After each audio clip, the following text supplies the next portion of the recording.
When it comes to Chinese IEMs, a lot of them are quite similar to each other, so you may definitely feel that a lot of them are lacking any real personality, but I have tested 3 of the Simgot IEMs by now, and they really provide something that feels very distinct, and then they also deliver on the sound. We'll check their new EA500 LM today, which is an evolved version of the EA500 that was quite popular with audiophiles at the mid-range price of $79, and this time we have a lithium magnesium alloy driver at a slightly higher price tag of $89, so we'll see if that actually makes a difference or not.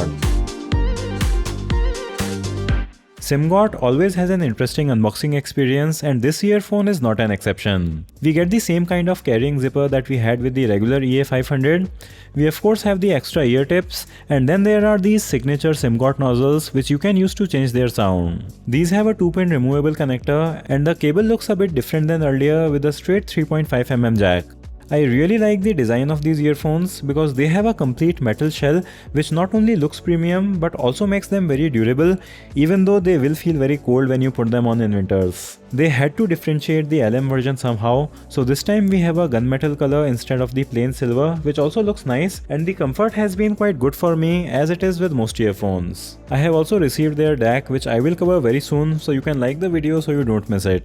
This is a single dynamic driver earphone, but the lithium magnesium alloy driver is supposed to be better than the drivers of other materials because of science. Dynamic driver earphones do have a more natural sound in my experience, which makes them have a good following in the community over multi-driver earphones that we mostly find on Chi-Fi earphones. All of this so far has just been theory, but with the EA500 LM, you can really hear the difference the LM driver brings, because compared to the regular EA500, the LM sounds significantly more detailed and it has tighter bass than the EA500, which makes it feel like a serious upgrade over the older model. I also compared it with their higher end EA1000, and the detail levels on this are actually closer to the EA1000 than the 500, so this is more like an EA850 in terms of detail.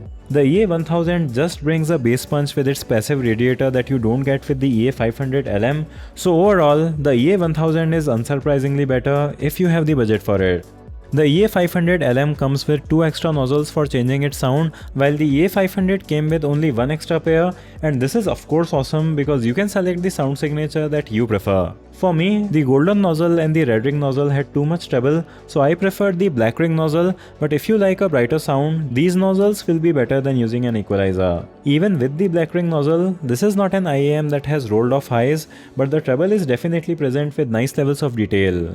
The bass is very tight on the EA500 LM, and if you're looking for something that has the dynamic driver punch for electronic music, these earphones have them. The mids are also great on these, they sound natural and detailed, and the vocals are actually great on all these Simgot earphones, and I think that natural mids are one of the greatest advantages on these dynamic driver earphones that is not easy to find with other driver technologies. The soundstage width and imaging are also on point, and overall, I think that the sound upgrade is easily more than worth it for the $10 extra that the EA500 LM cost over the older EA500. So I really think that these IEMs are going to be very competitive. Now I really like the EA1000, but they cost more than twice of what the EA500 LM cost, and the EA1000 are better, but they don't sound more than twice as better, so the EA500 LM can be a better bang for your buck. So I'll link to them in the video description. I'll also publish the review of their DAC very soon.